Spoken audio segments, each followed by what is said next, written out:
Bonjour à toutes et à tous et bienvenue dans cette nouvelle vidéo, nouveau concept de vidéo dans lequel je vais répondre directement aux questions que vous m'avez posées sur Twitter cet après-midi. Je me suis dit voilà, ça serait pas mal de faire de temps en temps une vidéo où je réponds à vos questions en rapport avec l'actualité de la WWE. Vous m'en avez posé un certain nombre, j'en ai sélectionné quelques-unes et je vais y répondre dès maintenant. C'est parti!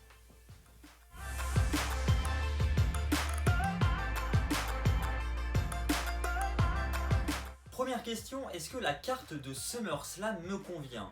Alors, je dois reconnaître que sur le papier, on a quand même des gros matchs qui envoient du lourd, on va pas se mentir. Moi, personnellement, le Ziggler-Rollins me fait vraiment envie. On a un match triple menace pour le titre féminin de SmackDown entre Charlotte, Becky Lynch et Carmella. Ça promet d'envoyer pas mal aussi. On a Alexa Bliss contre Ronda Rousey. J'aime énormément ces deux lutteuses. On a également Brock Lesnar, Roman Reigns. Voilà, même si on ne s'attend pas à un grand match, on a quand même de la curiosité sur ce qui va se passer autour de ce match. On a AJ Styles, Samoa Joe également. Malgré que selon moi c'est un match tout ou rien, soit ça va être très très bon, soit ça va être très moyen. Voilà, on a Kevin Owens contre Braun Strowman aussi. Franchement, sur le papier, sur la carte, il y a moyen de nous faire un très grand pay-per-view. Mais c'était un peu la même chose avec WrestleMania. Sur le papier, de nombreux fans avaient jugé que la carte était excellente, qu'il y avait moyen de faire l'un des meilleurs WrestleMania de toute l'histoire. Et la plupart des fans ont été déçus de WrestleMania. Donc ça peut être exactement le même phénomène pour SummerSlam cette année. Si je devrais juger, je dirais que ça ne va pas être trop mauvais. Maintenant, il faut reconnaître que depuis de nombreuses semaines, là, côté WWE, c'est quand même très moyen au niveau de la qualité des shows. Malgré que je trouve que depuis quelques semaines, ça commence à remonter, surtout du côté de SmackDown. Raw a encore un petit peu de difficulté, mais c'est quand même un peu mieux. Je pense qu'il y a quand même vraiment moyen de nous offrir un bon pay-per-view. Et surtout pas mal de surprises. Voilà, on a Ronda Rousey qui peut devenir championne féminine. On a quand même Kevin Owens qui peut voler la mallette à Braun Strowman. On a également la possibilité d'avoir une nouvelle championne féminine du côté de SmackDown, mettre fin au règne de Carmella. Enfin, s'il vous plaît. Désolé, mais voilà, il y a des tas de choses qui font que le pay-per-view peut vraiment être surprenant. Et on parle évidemment aussi de Brock Lesnar, la fin de son contrat, comment ça va se passer, est-ce qu'il va partir avec le titre? Voilà, il y a des tas de possibilités, donc franchement, niveau surprise, je pense qu'on va être gâté. Maintenant, niveau qualité de match, ça c'est notre histoire.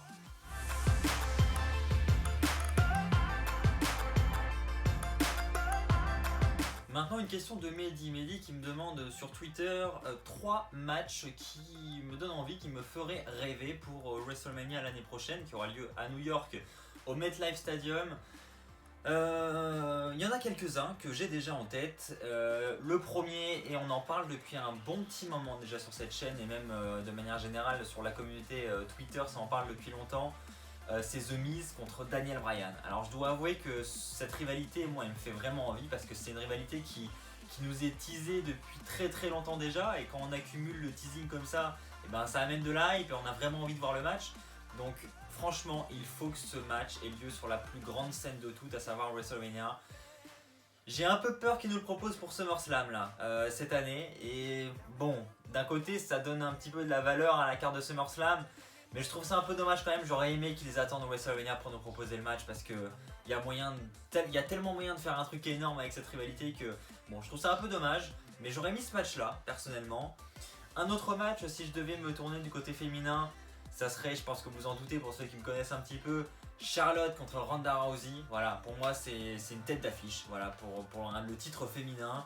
Si Ronda Rousey gagne le titre à SummerSlam ou plus tard dans l'année et que Charlotte remporte le Royal Rumble l'année prochaine par exemple, je sais que ça va en énerver encore certains de voir encore Charlotte être mise en avant, mais que voulez-vous, c'est actuellement la meilleure superstar féminine dans le roster, donc voilà, pour moi elle est méritante. Charlotte contre Ronda Rousey pour le titre féminin à WrestleMania, et peut-être, pourquoi pas, qui c'est en main event de WrestleMania, le premier main event de WrestleMania féminin. Moi je dis pas que c'est impossible. Franchement, il y a vraiment du très lourd à faire. Moi je serais, rien que pour la hype de la rivalité, sans parler du match, déjà la rivalité risque d'être exceptionnelle parce qu'on aura deux des plus grandes lutteuses au monde en face à face. Et puis le match, on connaît la technicité et puis le talent de Charlotte. Ronda Rousey, on connaît sa brutalité, et puis voilà, pour quelqu'un qui n'est pas une catcheuse, elle se débrouille franchement pas mal, elle arrive à faire des gestes assez techniques. Donc franchement, je pense que ça peut être un très très beau match et un très bel affrontement. Ouais. Et pour terminer, et là je vais peut-être vous surprendre, c'est quelque chose que j'ai vu sur les réseaux sociaux il n'y a pas si longtemps que ça, un match qui pourrait avoir lieu. Alors, donc Mehdi m'a demandé des matchs qui sont réalisables. Il n'est pas irréalisable celui-là. Maintenant, il faut voir comment va se profiler le contrat de Brock Lesnar avec la fédération. Moi, je mettrais Brock Lesnar face à The Rock. Voilà, j'ai vu cette news passer et je me suis dit, ah ouais, quand même. Brock Lesnar, The Rock. Brock Lesnar, bon, même si c'est très certainement l'une des superstars les plus détestées actuellement dans le roster. Voilà, vous mettez un Brock Lesnar sans titre qui n'est plus champion contre The Rock. C'est un match légende contre légende, quoi. C'est vraiment deux énormes noms. The Rock, alias Dwayne Johnson au cinéma, etc. contre Brock Lesnar, vraiment la superstar, le nom qui est à la WWE depuis 2012. Là, on n'entend parler que de lui quasiment. C'est vraiment la top star. Vous mettez les deux face à face. Franchement, ça promet un grand match. Alors après, un grand match sur le papier avec les deux grands noms. Maintenant, niveau qualité de match, voilà, on sait très bien que The Rock, il ne catche plus. Brock Lesnar, il est très limité aussi. Donc faut pas s'attendre à du grand catch, forcément. Mais rien que pour le face-à-face, rien que pour le match. C'est un petit peu comme un John Cena Undertaker. Moi, cette année, je l'attendais pour ça. Pour voir les deux face-à-face. Je m'attendais évidemment pas à avoir un grand match. Mais je savais que au moins le moment allait être historique. Et c'est ça, WrestleMania. C'est de créer des moments historiques. Et je pense que ce match-là permettrait d'en créer un.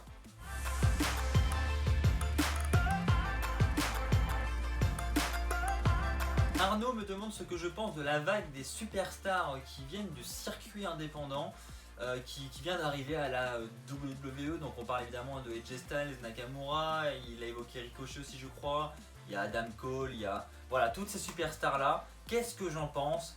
Eh bien franchement, vous le savez si vous me connaissez un petit peu, je suis vraiment fan de la WWE, c'est-à-dire que je ne regarde aucune autre fédération extérieure à celle-ci. Et donc évidemment ces superstars là, je vois les noms passer évidemment sur Twitter, etc. Mais je ne suivais évidemment pas leur parcours avant qu'ils arrivent à la WWE. Et je dois reconnaître que ce sont quand même de très grands talents. Alors je n'ai jamais remis en cause évidemment le talent des superstars qui catchent dans les fédérations indépendantes. Ce n'est pas la raison qui fait que je ne regarde pas les fédérations indépendantes. Mais le talent il est là quoi. Là on peut pas l'enlever. Regardez AJ Styles, il est champion du monde, il nous propose d'excellents matchs. J'ai pu voir Ricochet catcher en live aussi, c'est exceptionnel. Adam Cole de même. On a évoqué Nakamura. Nakamura, il a un style particulier quand même, je suis un peu moins fan. Mais on le voit aujourd'hui, il y a Samoa Joe également, Kevin Owens vient du circuit indépendant, Sami Zayn. Les grandes superstars d'aujourd'hui viennent toutes du circuit indépendant et c'est comme ça maintenant. La WWE, lorsqu'elle veut recruter des superstars maintenant, elle se pointe sur le marché du circuit indépendant. Et oh toi, viens, on a un bon contrat pour toi. C'est comme ça que ça se passe maintenant. Et je pense que c'est très bien parce que la fédération sait ce qu'elle recrute.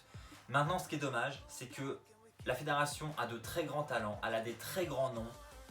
Et malheureusement, parfois, elle n'en fait vraiment rien. Et ça, c'est dommage. C'est des talents de gâchés. Vous prenez par exemple Sami Zayn, regardez le pauvre Sami Zayn, il est où actuellement? Il est où? Il a eu un petit push là depuis Hell in a Cell l'année dernière où il accompagnait Kevin Owens, où voilà on avait l'impression qu'il revenait un peu sur le devant de la scène et puis plus rien quoi. Franchement, c'est vraiment dommage. C'est vraiment dommage d'avoir des grands noms et de ne rien en faire. Voilà. Mais ce que j'en pense, c'est qu'en tout cas, on peut pas l'enlever, ce sont de très grandes superstars. Heureusement qu'elles sont là, parce que je me dis, on n'aurait pas les Kevin Owens, les Rollins,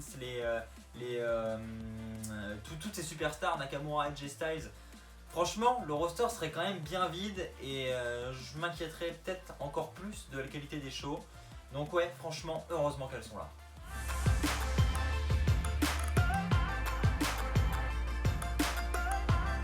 Alors maintenant, on me demande si je suis pour ou contre un retour de Batista. Je sais que c'était quelque chose qui était d'actualité il y a de ça peu de temps encore. Batista était revenu en 2014 où il avait d'ailleurs remporté le Royal Rumble, ce qui avait fait un petit peu polémique d'ailleurs. Voilà, on avait jugé que des superstars se battaient 365 jours par an et n'avaient pas cette chance de remporter un Rumble. Lui, il revient, hop, il gagne direct le Rumble. Voilà, ça avait fait un peu polémique. Et puis à partir de ça, les fans l'ont vraiment bâché et se moquer de lui en permanence. Voilà, il y a notamment eu, je ne sais pas si vous vous rappelez, ce phénomène Blutista avec son slip bleu. Voilà, il y avait beaucoup de moqueries et je pense que Batista a été assez agacé de l'ampleur que ça a pris et de tout ça et a décidé de partir, ce qui a fait que son dernier run a été très très court et il est parti beaucoup plus vite que prévu. Maintenant, d'après les rumeurs, il serait intéressé pour revenir.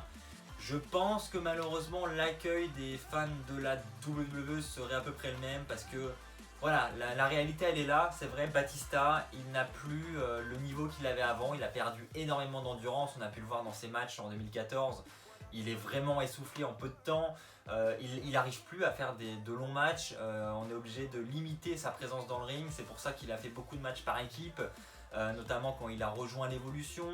Voilà, donc il y a tout un tas de choses qui font que l'univers n'a pas apprécié ce qu'a proposé Batista dans le ring. Et donc il a été un peu bâché.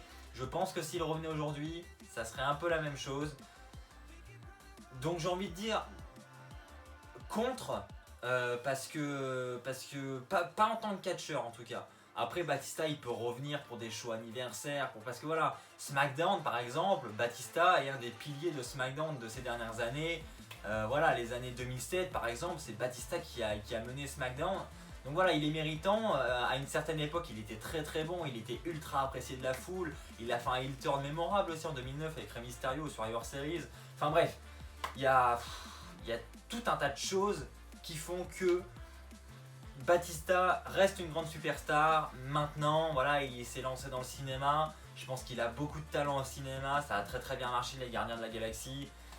Et je pense que son métier maintenant, il devrait plutôt se focaliser sur celui du cinéma et garder seulement son statut de légende à la WWE et ne pas revenir en tant que superstar. Ça reste mon avis évidemment, n'hésitez pas à partager le vôtre dans les commentaires, c'est aussi ça l'objectif de cette vidéo, c'est que toutes les questions auxquelles j'ai répondu au travers de cette vidéo, vous pouvez vous aussi y répondre dans l'espace commentaire juste en dessous. Je vous remercie d'avoir regardé cette vidéo, j'espère que vous l'avez appréciée. Je vous invite d'ailleurs à poser toutes vos questions en rapport avec l'actualité de la WWE dans l'espace commentaire juste en dessous. Je sélectionnerai les meilleures questions et j'y répondrai lors d'une prochaine vidéo, donc n'hésitez pas, lâchez-vous. Je vous invite également à me rejoindre sur les réseaux sociaux. N'hésitez pas à vous abonner pour ne rater aucune de nos futures vidéos. N'hésitez pas à me rejoindre sur Instagram, sur Snapchat, sur Twitter. Tout ça est dans la description et tout ça s'affiche sur votre écran. N'hésitez pas à me poser vos questions sur les réseaux sociaux si vous en avez, je prendrai le temps d'y répondre.